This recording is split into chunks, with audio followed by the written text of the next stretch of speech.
ಅವರ ಪಾದಾರವಿಂದಗಳಿಂದ ಪ್ರಾಣವನ್ನು ಅರ್ಪಿಸಿ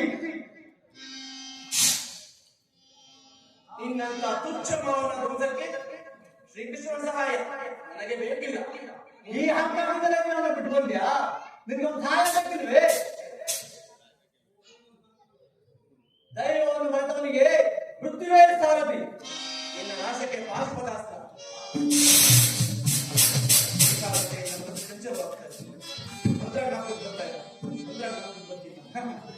ಏನ್ ಪಾತ್ರ? ಯಾಕೆ ಕೈ ನಡುತ್ತಾ ಇದೆ? ಯಾರ ಸಹಾಯದಿಂದ, ಯಾರ ತೋಟದಿಂದ ಅದೇನಾಗಿದ್ಯೋ ಆ ಮಹಾನುಭಾವನ ಸಹಾಯ ಅಂತ ನಿನಗೆ, ನಿನ್ನಂತ ಪಾಪಿಗೆ ಸಹಾಯಕ್ಕೆ ಸಂಬಂಧ ಯಾರೂ ಇಲ್ಲ.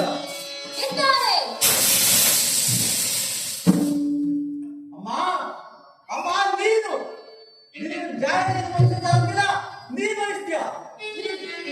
ಅಳಿದರು ಹೊಗಳಿದರು ಸತಿಗೆ ಪತಿಯೇ ಪ್ರತ್ಯಕ್ಷ ದೈವ. ಅದೇ ನಾರಿ ಧರ್ಮ. ಮಾತೃ ಧರ್ಮ ಮಾಡ್ತಿದ್ಯಲ್ಲಮ್ಮ. ನಾನು ನಿನ್ ಗಟ್ಟಿನ ಪಳಗ ತೊಳಿಬೇಕು ಅಂತ ಹೋರಾಡ್ತಿದ್ರೆ ನೀನ್ ನನ್ನ ಎದಾಳಿ ಸಹಾಯ ಮಾಡ್ತಿದ್ಯಾ? ಇದು ನ್ಯಾಯ ಅಲ್ಲ. ನಿನಗೆ ತಾಯಿಯಾಗುವ ಮೊದಲು ನಾನು ಅವರಿಗೆ ಸತಿಯಾಗಿದ್ದೆ. ಮೊದಲು ಸತಿ ಆಮೇಲೆ ಮಾತೃ ಧರ್ಮ. ಚೆನ್ನಾಗಿದೆ ಅಮ್ಮ, ಚೆನ್ನಾಗಿದೆ ಅಮ್ಮ. ನೀನು ತ್ಯಾಗಮೂರ್ತಿ. ನಿನ್ನ ಜನತೆ ತಿಳಿದಿರೋ ಈ ಹಣವನ್ನ ಪತಿಯಂತೆ ನಮ್ಮ ಕರಿತ್ಯಾ? ಕೇಳ್ಕೊಳ್ಳೋಕೆ ಸರಿ ಹೋಗಿದ್ಯಲ್ಲಮ್ಮ.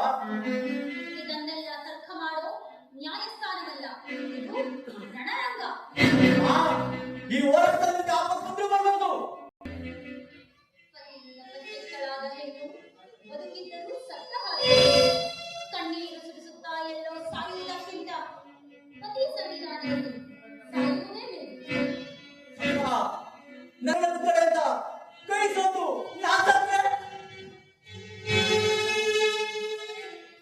ಶ್ರೀಕೃಷ್ಣನ ಇಚ್ಛೆ ಬಲ್ಲವರಾದ ನಿಸ್ಸಹಾಯಕರಿಗೆ ರಣರಂಗದಲ್ಲಿ ಸಹಾಯ ಮಾಡಬೇಕಾದದು ರಣಧರ್ಮ. ನಿಲ್ಲು. ಯಾರು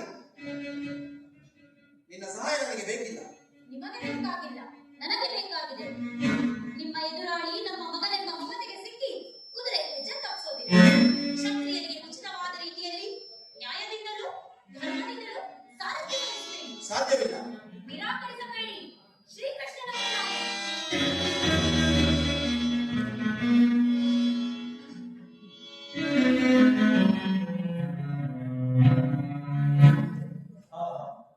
ಎಂತಹ ದಿವ್ಯ ದೃಶ್ಯ ಇದು.